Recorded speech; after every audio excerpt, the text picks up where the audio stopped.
नमस्कार दोस्तों, जय श्री राधे कृष्ण। श्रीमद् भागवत गीता अध्याय 7 ज्ञान विज्ञान योग। परमात्मा के निर्गुण निराकार तत्व के प्रभाव महात्म्य आदि के रहस्य को पूर्ण रूप से जान लेने का नाम ज्ञान है तथा सगुण निराकार एवं साकार तत्व के लीला रहस्य महत्व गुण एवं प्रभाव आदि के पूर्ण ज्ञान का नाम विज्ञान है।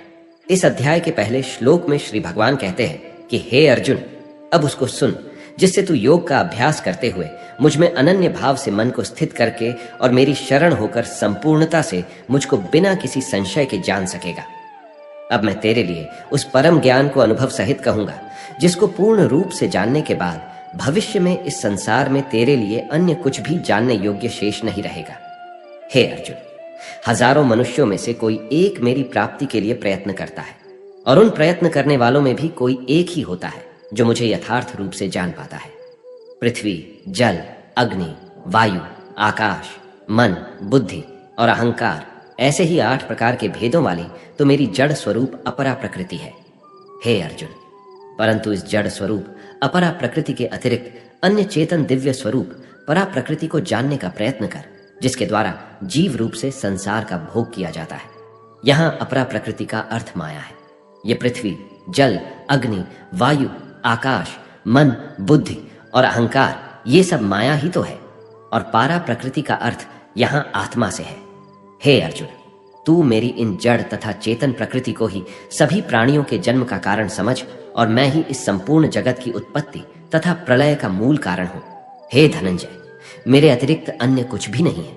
जिस प्रकार माला में मोती धागे में गूंथे रहते हैं, उसी प्रकार यह संपूर्ण जगत मणियों के समान मुझ में ही गूंथा हुआ है। हे कुंती पुत्र अर्जुन, मैं ही जल का स्वाद हूं, सूर्य तथा चंद्रमा का प्रकाश हूं। समस्त वैदिक मंत्रों में ओमकार हो, आकाश में ध्वनि हूं और पुरुषों में पुरुषत्व भी मैं ही हूं। मैं पृथ्वी में पवित्र गंध हूं, अग्नि में ऊष्मा हूं, समस्त प्राणियों में उनका जीवन हूं और तपस्वियों में तप भी मैं हूं। हे अर्जुन, तू मुझको ही सभी प्राणियों का अनादि अनंत बीज समझ। मैं बुद्धिमानों की बुद्धि और तेजस्वी मनुष्यों का तेज हूं। मैं बलवानों का कामना रहित और आसक्ति रहित बल हूं और सब प्राणियों में धर्मानुसार विषयी जीवन हूं। प्रकृति के 3 गुण सत्व गुण, रज गुण और तम गुण से उत्पन्न होने वाले भाव, उन सबको तू मुझसे उत्पन्न होने वाला समझ। परंतु प्रकृति के गुण मेरे अधीन रहते हैं, मैं उनके अधीन नहीं हूं। प्रकृति के इन तीनों गुणों से उत्पन्न भावों द्वारा संसार के सभी जीव मोहग्रस्त रहते हैं। इस कारण वे मुझ परम अविनाशी को नहीं जान पाते हैं। हे अर्जुन, इन तीनों दिव्य गुणों से युक्त मेरी माया को पार कर पाना असंभव है। परंतु जो मनुष्य मेरे शरणागत हो जाते हैं, वह मेरी इस माया को आसानी से पार कर जाते हैं।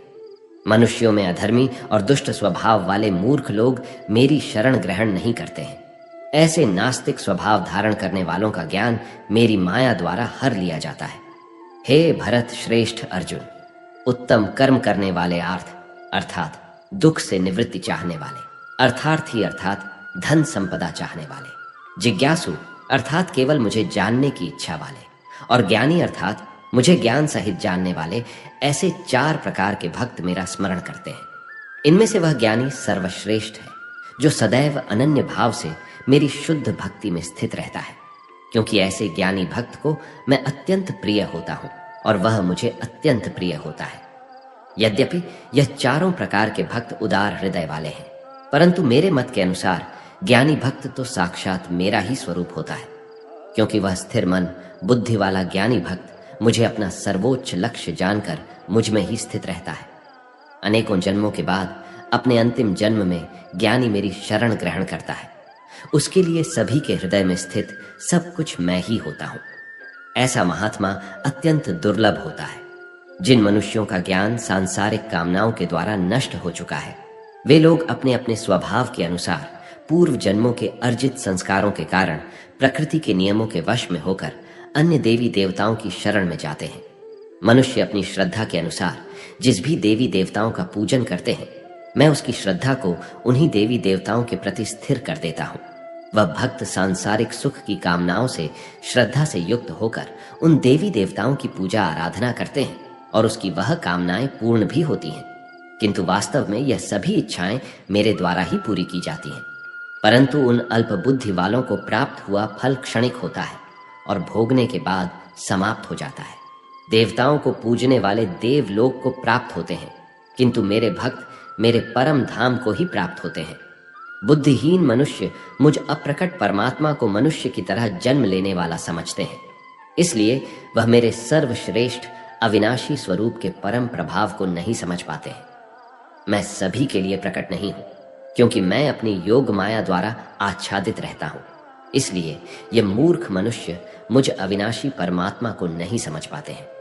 हे अर्जुन, मैं भूत, वर्तमान और भविष्य के सभी प्राणियों को जानता हूं, लेकिन वास्तविकता में मुझे कोई नहीं जानता।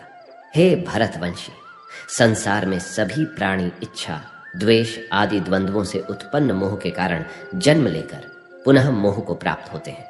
परंतु जिस मनुष्य ने पूर्व जन्मों में और इस जन्म में पुण्य कर्म किए हैं तथा उसके सभी पाप पूर्ण रूप से नष्ट हो चुके हैं, वह दृढ़ संकल्प के साथ मेरी भक्ति करके मोह आदि सभी द्वंद्वों से मुक्त हो जाते हैं।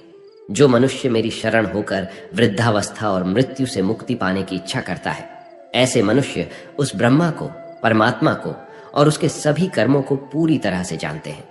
जो मनुष्य मुझे अध्यभूत अर्थात संपूर्ण जगत का कर्ता, अधिदैव अर्थात संपूर्ण देवताओं का नियंत्रक तथा अधियज्ञ अर्थात संपूर्ण फलों का भोक्ता समझता है और जिसका मन निरंतर मुझ में स्थित रहता है, वह मनुष्य मृत्यु के समय में भी मुझे जानता है और मेरे परम धाम को प्राप्त होता है। इस प्रकार उपनिषद, ब्रह्म विद्या तथा योग शास्त्र रूप श्रीमद् भागवत गीता के श्री कृष्ण अर्जुन संवाद में ज्ञान विज्ञान योग नाम का 7वां अध्याय संपूर्ण हुआ। दोस्तों, अगर आपने भगवान श्री कृष्ण द्वारा दिए गए इन विचारों से कुछ भी सीखा हो तो कमेंट में जय श्री राधे कृष्ण अवश्य लिख दीजिए और वीडियो को लाइक करके चैनल को सब्सक्राइब कर लीजिए और इस वीडियो को अपने प्रिय लोगों के साथ अवश्य शेयर कीजिए। धन्यवाद। जय श्री राधे कृष्णा।